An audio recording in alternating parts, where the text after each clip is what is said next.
ថាអ្នកទាំងអស់គ្នានឹងសម្មាសម័យឃើញរូបភាពរបស់អ្នកទាំងគ្នាคล้ายជា Imperial Master ដូចនៅពេលនេះអញ្ចឹង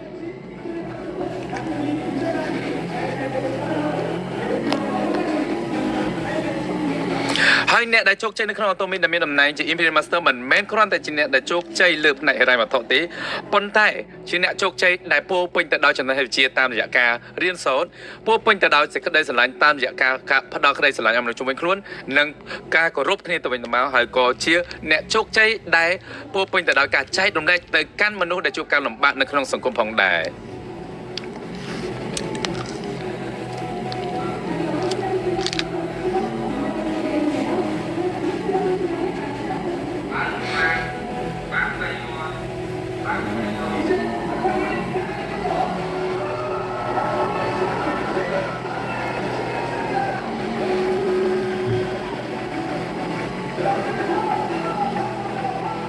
សុំតែដៃហើយសុំតែដៃហើយហូរឲ្យខ្លាំងឲ្យ Imperial Master ផាក់មីយ៉ងទាំងអស់គ្នាអ្នកទាំងអស់គ្នា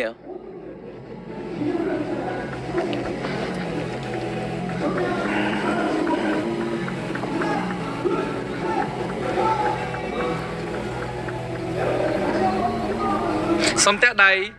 ដើម្បីអបអរសាទរទាំងអស់គ្នាផងដែរបាទ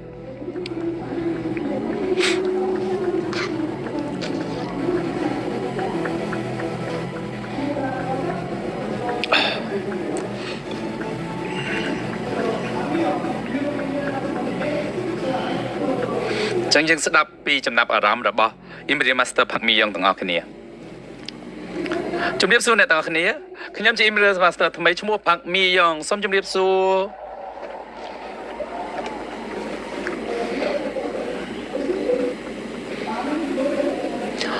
សូមអរគុណដែលសមាជិកតូមីមកពីក្រៅប្រទេសទាំងអស់ហើយក៏សូមអរគុណដល់សមាជិកដែលជាសមាជិកនៅកូរ៉េជាពិសេសជាអ្នកដែលទើបមកលើកទី1ក៏សូមស្វាគមន៍យ៉ាងកក់ក្ដៅផងដែរ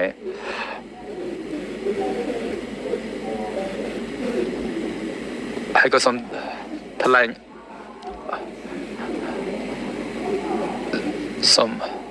សូមអរព្រះគុណក៏ដូចជាសូមថ្លែងអំណរព្រះគុណដល់ព្រះវរបិតាជាព្រះជាបញ្ចាស់ខ្ញុំផងដែរសម្រាប់ប៉ាខ្ញុំគាត់បានស្លាប់តាំងពីខ្ញុំអាយុ5ហើយមានតែម្ដាយខ្ញុំទេដែលចិញ្ចឹមខ្ញុំតាំងពីក្មេងមក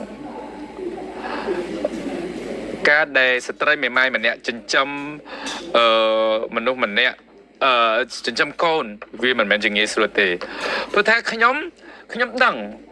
បន្ទាប់ពីខ្ញុំការហើយមានកូនខ្ញុំចិញ្ចឹមកូនគឺខ្ញុំដឹងថាវាពិបាកយ៉ាងណាប៉ុន្តែម្ដាយរបស់ខ្ញុំមិនដែលល្អនៅពេលដែលចិញ្ចឹមខ្ញុំទេនៅក្នុងឆ្នាំ1970ជាង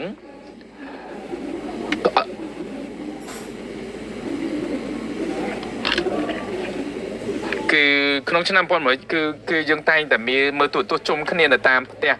ហើយផ្ទះខ្ញុំនៅទល់មុខផ្ទះខ្ញុំមានផ្ទះមួយមានទូរទស្សន៍ហើយខ្ញុំបានឆ្លោះគ្នាជាមួយកូនផ្ទះនោះហើយក៏កូនផ្ទះនោះបានថាខ្ញុំថាចេះ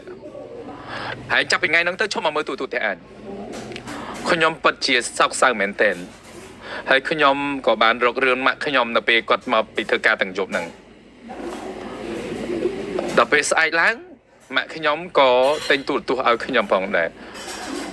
ខ្ញុំគឺសប្បាយចិត្តមែនទែនខ្ញុំមិនដឹងអីទាំងអស់ក្រៅពីបានទូរទស្សន៍ខ្ញុំលាងចានឲ្យបែកម៉ែខ្ញុំតែងប្រាប់ថាអត់អីទេគាត់ថាតបែកចានអញ្ចឹងបានតែលក់ចានលក់ដាច់ទៀតគឺគាត់មិនដែលស្ដីបន្ទោសទេគឺមានតែពាក្យលើកទឹកចិត្តគឺទោះបីគាត់ពិបាកយ៉ាងណាក៏ដោយគឺគាត់ដែរទេហើយខ្ញុំឃើញម្ដាយខ្ញុំពិបាកខ្ញុំថាខ្ញុំមិនរស់នៅឲ្យដូចពិបាកដូចម្ដាយខ្ញុំទេពេលខ្ញុំការហើយទើបខ្ញុំដឹងថាម្ដាយខ្ញុំគឺជាមនុស្សដ៏អស្ចារ្យយ៉ាងណាហើយខ្ញុំដឹងថាម្ដាយខ្ញុំគឺជាមនុស្សដ៏អស្ចារ្យសពថ្ងៃអ្វីដែលខ្ញុំចង់ធ្វើគឺខ្ញុំត្រូវតែរស់នៅឲ្យដូចម្ដាយខ្ញុំគឺជាបុគ្គលដ៏អស្ចារ្យម៉ែខ្ញុំអត់ដែលទៅពេទ្យទេអ្នកនរគ្នាគាត់ថាខ្ញុំសុខភាពល្អម៉ាក់សុខភាពល្អគាត់និយាយអញ្ចឹងជាប្រចាំប៉ុន្តែខែ4កាលពីខែ4កន្លងទៅគាត់បានដួលផងដែរនៅក្នុងពេទ្យ រយៈពេលមួយសប្តាហ៍ហើយគាត់បានស្លាប់កាពីគាត់បានស្លាប់កាពីខែ4កន្លងទៅទោះបីម្ដាយខ្ញុំមិនបាននៅកន្លែងនៅនេះផងដែរប៉ុន្តែម្ដាយរបស់ខ្ញុំតែងតែប្រាប់ខ្ញុំថាអូម៉ាក់សប្បាយចិត្តណាស់ជីវិតប៉ុណ្ណឹងបានហើយមិនបាច់គិតម៉ាក់ទេឲ្យតែឯងរស់នៅក្រុមគ្រួសារឯងមិនបាច់មករកម៉ាក់អីច្រើនពេកទេឲ្យតែឯងសប្បាយទៅបាទហើយ sponsor ខ្ញុំតែនិយាយប្រាប់ថាប្រយ័ត្នតាម៉ាក់ស្លាប់ទៅស្ដាយក្រោយត្រូវតែធ្វើយ៉ាងម៉េចទៅជួបម៉ាក់និយាយលេងមួយម៉ាក់បានបន្តិចទោះយ៉ាងណាក៏ដោយគឺខ្ញុំបានជួបម៉ាក់របស់ខ្ញុំជារៀងរាល់ខែផងដែរកាលពីខ្ញុំនៅយុវតីគឺខ្ញុំបានក្លាយជាគ្រីស្ទសាសនាខ្ញុំជួបជាមួយនឹងព្រះជាម្ចាស់នៅពេលនោះផងដែរខ្ញុំរស់នៅប៉ុន្តែវាគឺជាព្រះពរផងដែរដែលខ្ញុំបានជួបស្វាមីរបស់ខ្ញុំនៅពេលដែលខ្ញុំទៅព្រះវិហារដោយសារតែនៅទល់មុខព្រះវិហារដែលខ្ញុំទៅនោះគឺជាទីតាំងកងទ័ពផងដែរពេលខ្ញុំឃើញប្តីខ្ញុំជាលើកទី1គឺខ្ញុំមានអារម្មណ៍ថារំភើបមែនទែនហើយជាអារម្មណ៍ដែលខ្ញុំមិនធ្លាប់ជួបពីមុនមកហើយគឺខ្ញុំមិនអាចធ្វើការងារអ្វីបានក្រៅពីលួចមើលមុខស្វាមីខ្ញុំទេតែខ្ញុំក៏ទៅសារភាពប្រាប់ប្តីខ្ញុំក៏ធ្វើការបដិសេធខ្ញុំភ្លាម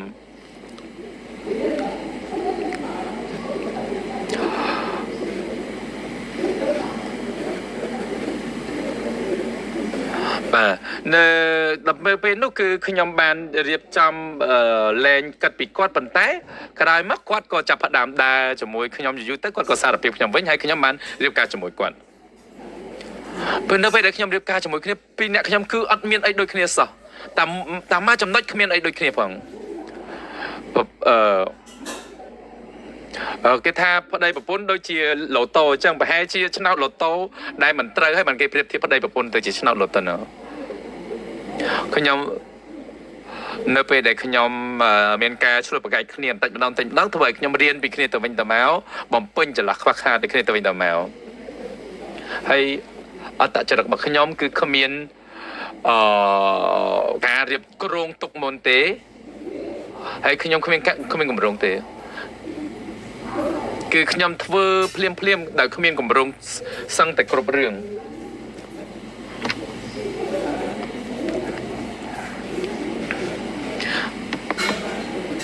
ហើយអ្វីដែលខ្ញុំចង់ធ្វើខ្ញុំត្រូវធ្វើគ្រប់យ៉ាងហើយអ្វីដែលខ្ញុំបានដឹងនោះគឺរាល់ការងារដែលខ្ញុំបានបរាជ័យគឺជាការបន្ទុករបស់ប្តីខ្ញុំទាំងអស់ប៉ុន្តែនៅថ្ងៃមួយខ្ញុំក៏បានធ្លាក់ខ្លួនឈឺហើយត្រូវបានវះកាត់ហើយខ្ញុំក៏ត្រូវបាន sponsor ណែនាំឲ្យស្គាល់អំពី Hemohim ហើយក្រៅពីប្រើ Hemohim ហើយខ្ញុំប្រើប្រាស់គ្រឿងសម្អាងអាតូមីខ្ញុំមានអារម្មណ៍ថាវាល្អខ្លាំងមែនទែនស្បែករបស់ខ្ញុំស្បែកមុខរបស់ខ្ញុំពីមុនគឺជាហើយមានរុនញើសធំខ្លាំងមែនទែនប៉ុន្តែក្រៅពីប្រើប្រាស់អាតូមីមកឥឡូវស្បែកមុខរបស់ខ្ញុំគឺស្អាតមែនទែនហើយថ្ងៃមួយខ្ញុំបានចូលរួមសិក្ខាសាលាអំពីភាពជោគជ័យលោកស្ថាបនិកបានបង្រៀនអំពីជីវិតដែលមានតុល្យភាពពេលខ្ញុំស្ដាប់ហើយគឺបេះដូងខ្ញុំចាប់ដើមលូតញាំខ្ញុំគាត់ថាខ្ញុំនឹងរស់នៅជីវិតដូចជាគាត់ថ្ងៃនោះគឺខ្ញុំបានសរសេរនេះកថាជីវិតនៅថ្ងៃនោះរហូតដល់ទៀបភ្លឺគឺពេលសរសេរគឺបេះដូងខ្ញុំលោតចង់ផ្ទុះតែម្ដងព្រោះថាខ្ញុំសរសេរនោះខ្ញុំគិតថាអូវាប្រកាសជាអាចទៅរួចបានហើយអ្វីគ្រប់យ៉ាងនៅពេលដែលខ្ញុំសរសេរទាំងអស់វាបានជោគជ័យទាំងអស់នៅពេលនេះហើយដល់ពេលមកវិញsponsor របស់ខ្ញុំបាននិយាយអំពី marketing plan ប្រាប់ខ្ញុំគ្រាន់តែស្ដាប់ marketing plan គឺខ្ញុំហើយខ្ញុំបាននិយាយថាអូខ្ញុំបានដឹងហើយ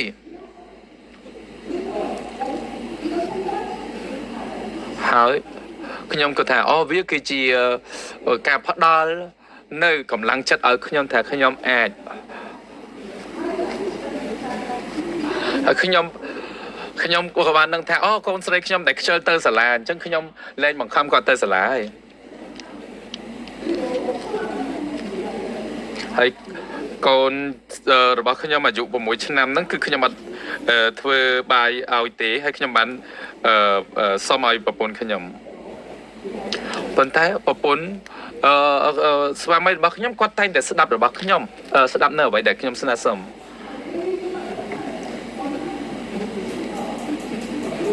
នៅថ្ងៃមួយគាត់ឃើញថារលុយបានបានធ្វើយ៉ាងធ្វើយ៉ាងហ្នឹងប៉ុន្តែនៅថ្ងៃដែលខ្ញុំធ្វើថា30,000 វ៉ុនជាងបែរខ្ទង់300ជាងគាត់មិត្តភក្តិខ្ញុំបានស្ដីឲ្យខ្ញុំថាងាប់ហើយអីក៏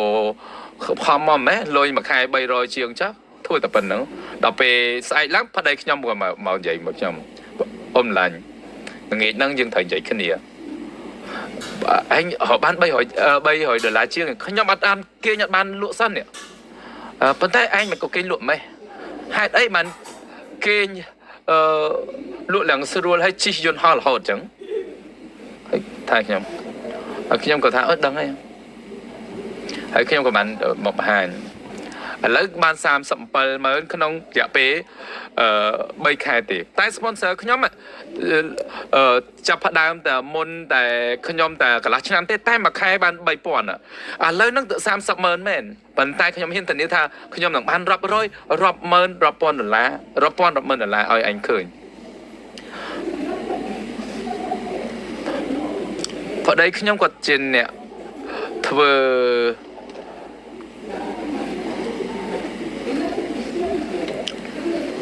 ប្តីខ្ញុំគាត់ធ្វើការ20ឆ្នាំគឺគាត់បានរកលុយបានខ្ទង់$3,000ក្នុងមួយខែហើយខ្ញុំប្រាប់ថាប្តីខ្ញុំថាខ្ញុំរកបានខ្ទង់ប៉ុណ្ណឹងដែរថ្ងៃមួយImperial Master EWU ឲ្យខ្ញុំទៅធ្វើការនៅទៅរស់នៅប៊ូសានហើយខ្ញុំប្រាប់ប្តីខ្ញុំថាចាយើងទៅនៅប៊ូសានទៅបងព្រោះអីដៃគូខ្ញុំនៅប៊ូសានច្រើនណាស់អញ្ចឹងខ្ញុំឲ្យប្តីខ្ញុំឈប់ធ្វើការដើម្បីទៅប៊ូសានទៅពេលនោះគឺគ្រូបានស្ដីឲ្យមិត្តភក្តិរបស់ប្តីរបស់ខ្ញុំបានជេរប្តីខ្ញុំខ្លាំងមែនថាអ្នកឯងឡប់ហើយមិនក៏ចោលលុយមួយខែរាប់ពាន់$ទៅតាមប្រពន្ធប្រាក់ខែតិចតួចអញ្ចឹងប៉ុន្តែឥឡូវយ៉ាងម៉េចដែរគឺខ្ញុំពួកគាត់គឺមានការសរសើរពួកខ្ញុំខ្លាំងមែនទែនថាចេះជ្រើសរើសអាតូមីបានត្រូវនឹងឯងខ្ញុំខ្លាចទៅជា Crown Master នៅឆ្នាំ2018ហើយ Imperial Master អ៊ីចង់បានប្រាប់ខ្ញុំថាមៀង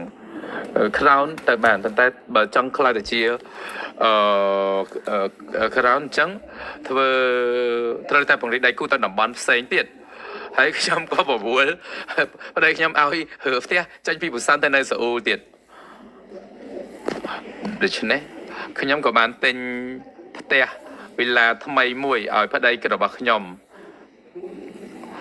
ចង់បង្កើតឲ្យផ្ទះហ្នឹងគឺកន្លែងដើរលេងសម្រាប់ប្តីខ្ញុំតែម្ដងប្តីខ្ញុំថាប្តីខ្ញុំអត់ឲ្យខ្ញុំមកម្នាក់ឯងទេគឺគាត់សុខចិត្តនៅឆ្នាំ2019ខ្ញុំក៏បានទិញផ្ទះមួយកន្លែងដើម្បីនៅជាមួយប្តីខ្ញុំ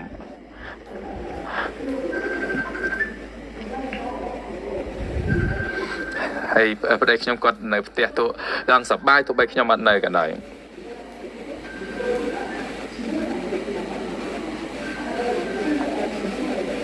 ហើយកាលពីប្រហែលថ្ងៃមុនគឺគាត់ខំទៅធ្វើគាត់ខំធ្វើដបង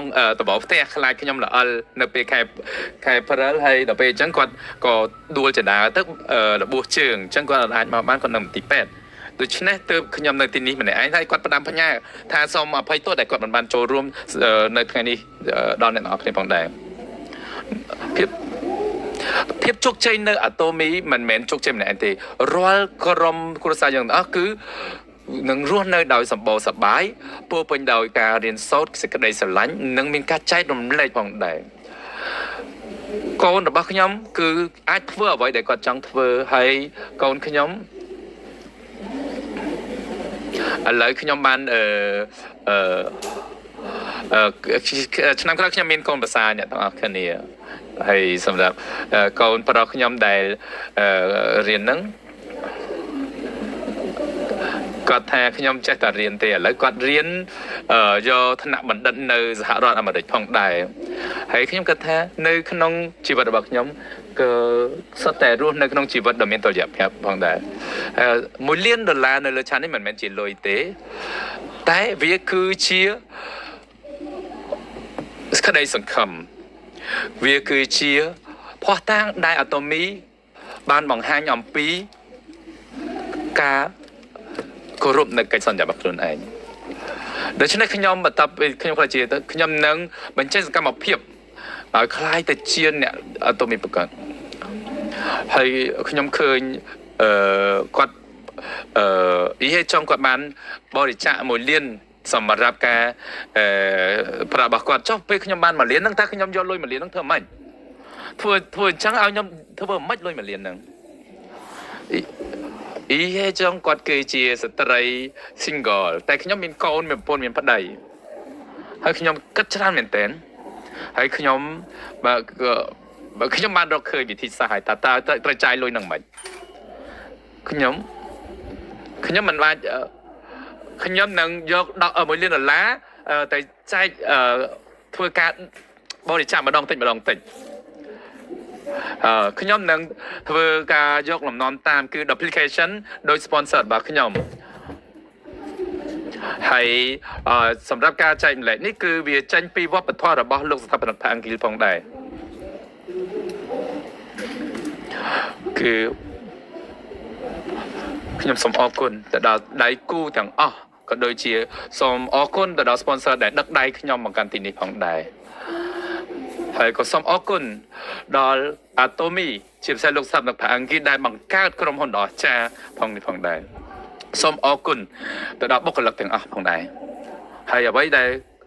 លើសពីនេះទៅទៀតនោះគឺសូមថ្លែងអំណរគុណអស់ពីចិត្តចេញពីបេះដូងពីលោកស្ថាបជូនទៅដល់លោកស្ថាបនិកផាអង់គ្លេសផងដែរ